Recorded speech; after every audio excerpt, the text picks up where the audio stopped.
warahmatullahi wabarakatuh. Perkenalkan, nama saya Ismawati Febrianti dan nanti ada tiga rekan saya, Mina Hanifah, Ilham Rudistiansyah, dan juga Hagi Sunandar.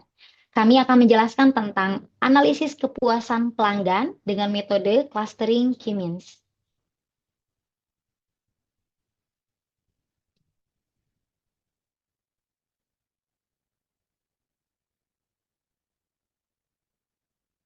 Untuk latar belakangnya sendiri, perusahaan perlu mengetahui tingkat kepuasan pelanggan untuk meningkatkan kualitas layanan. Namun, data kepuasan pelanggan yang besar sulit dianalisis secara manual. Oleh karena itu, diperlukan teknik data mining dengan metode clustering untuk mengelompokkan pelanggan berdasarkan tingkat kepuasan sehingga membantu keputusan yang lebih tepat.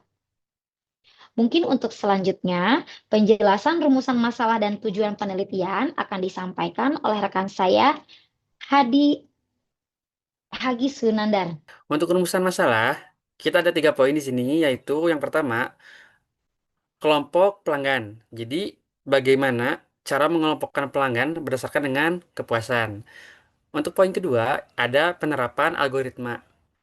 Bagaimana penerapan algoritma key means ini untuk analisis kebiasaan dari pelanggan itu sendiri. Lalu, untuk poin ketiga, ada interpretasi. Bagaimana interpretasi ini adalah hasil clustering dalam peningkatan kualitas dari layanan yang kita berikan.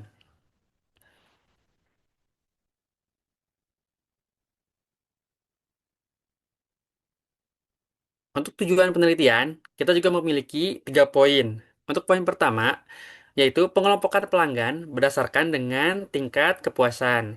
Untuk poin kedua, ada penerapan algoritma key means dalam pengelolaan data kepuasan pelanggan. Lalu, untuk poin ketiga, yaitu menentukan karakteristik tiap kelompok pelanggan itu tersendiri. Untuk selanjutnya, tahap proses clustering dan juga analisis akan disampaikan oleh Ilham dan Mina. Selanjutnya yaitu proses clustering, yang dimana clustering itu kita menggunakan bahasa Python dan juga menggunakan tools dari Visual Studio Code. Nah, tahapan yang pertama kita yaitu import dari NumPy, yang dimana import dari NumPy itu adalah untuk perhitungan numerik. Yang kedua yaitu mengimport pandas, yaitu untuk membaca dan mengolah data berbentuk tabel atau data frame. Yang ketiga yaitu Matplotlib, itu untuk membaca grafik. Dan yang keempat yaitu Seaborn, atau untuk visualisasi data yang lebih menarik. Yang kelima yaitu ada K-means atau algoritma clustering K-means. Nah, standar skala untuk normalisasi data. Yang terakhir yaitu Silhouette Score untuk evaluasi hasil clustering. Dan selanjutnya yaitu ada load dataset. Nah, di dataset ini ada PD read CSV atau membaca file CSV dan mengubahnya menjadi data frame.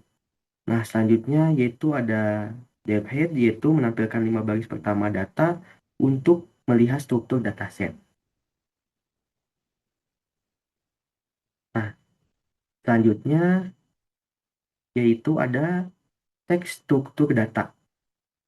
Nah, di sini ada dev shape, yaitu untuk menampilkan jumlah baris dan kolom dalam dataset gitu. Nah, di sini ada 350 dan 11.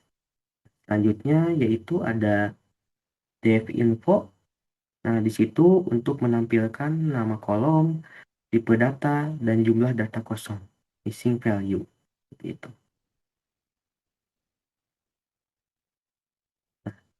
Seperti ini, seperti di eh, ada age-nya, di situ kan ada 350, non-null, seperti itu. Nah, ini adalah tampilannya dari nama kolom dan tipe data juga. Selanjutnya yaitu df describe, itu adalah untuk menampilkan statistik deskriptif gitu. Nah, di sini ada mean, minimum, maksimum, dan standar depresiasi seperti itu.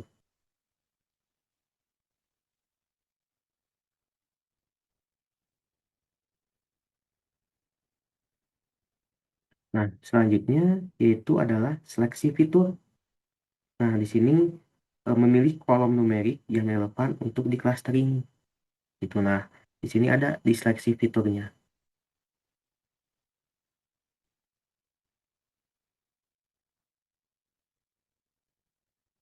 Nah, selanjutnya yaitu ada normalisasi data. Yang yang pertama yaitu adalah dimasukkan di input standar scalar itu membuat objek normalisasi. Yang kedua yaitu fit transform yaitu untuk mengubah skala data yang dimana kata-kata 0 dan standar depresiasi 1. Dan selanjutnya yaitu ada menentukan jumlah klaster elbow method gitu. Nah, di sini itu ada eh, itu WCSS itu untuk menyimpan nilai error within cluster sum of square, arti dari WCSS gitu. Nah, selanjutnya ada loop itu k-means dari 1 sampai 10 itu untuk mencoba berbagai jumlah cluster. Dan yang terakhir yaitu inertia yaitu untuk nilai WCSS tiap key. Nah, ini adalah bentuk dari grafik atau elbow metodenya dari WCSS.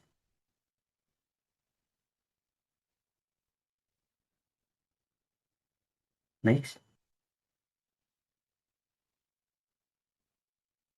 Nah, selanjutnya nih, ada proses clustering atau k-means-nya. Nah, di sini eh, penjelasannya yaitu untuk model k-means dengan 4 cluster, itu kita membuat gitu ya, 4 k-means untuk dari 4 cluster itu. Yang pertama itu ada 117 hasilnya, terus 0 itu 116, yang ketiga itu 78, yang kedua 2 itu adalah 39.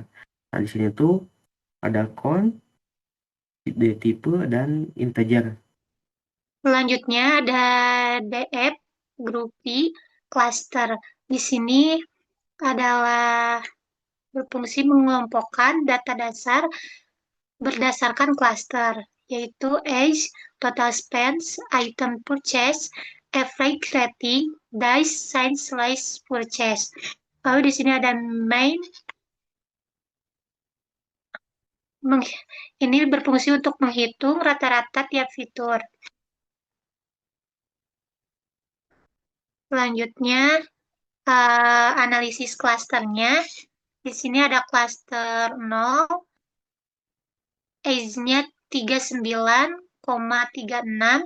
Selanjutnya total spends-nya 473,38. Item purchase-nya 8,49. Average rating-nya 3,32. Dice size slice purchase-nya 31,61. Interpretasinya, klaster ini mempresentasikan pelanggan kurang puas dan kurang aktif. Selanjutnya ada klaster 1, age-nya 29,92, total spend-nya 1.311,14, item purchase-nya 17,61, average rating-nya 4,67. Dice size slice-nya 17,94. Interpretasinya, klaster ini merupakan pelanggan terbaik dan paling loyal.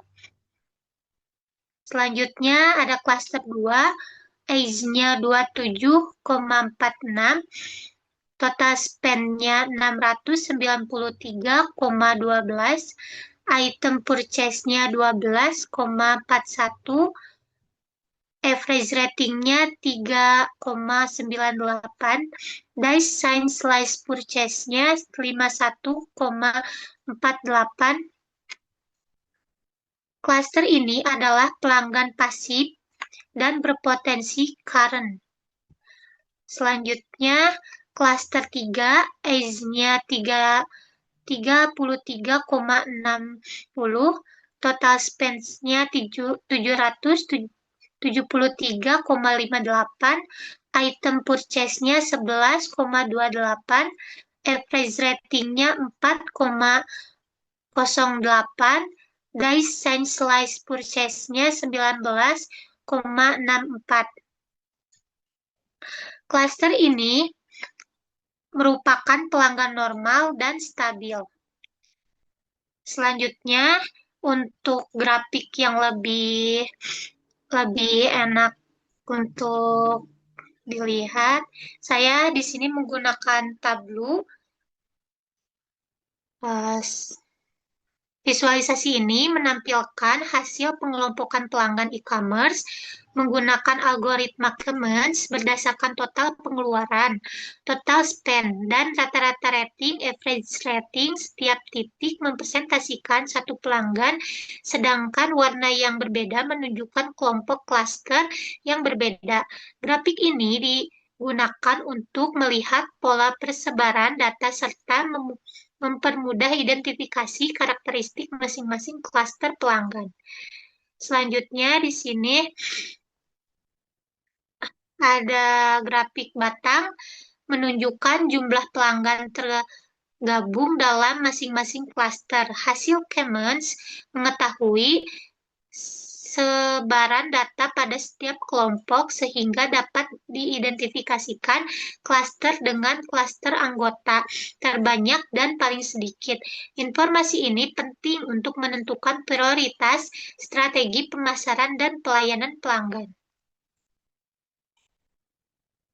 Baiklah, mungkin cukup sekian penjelasan dari kelompok kami tentang analisis kepuasan pelanggan menggunakan metode clustering Clemens.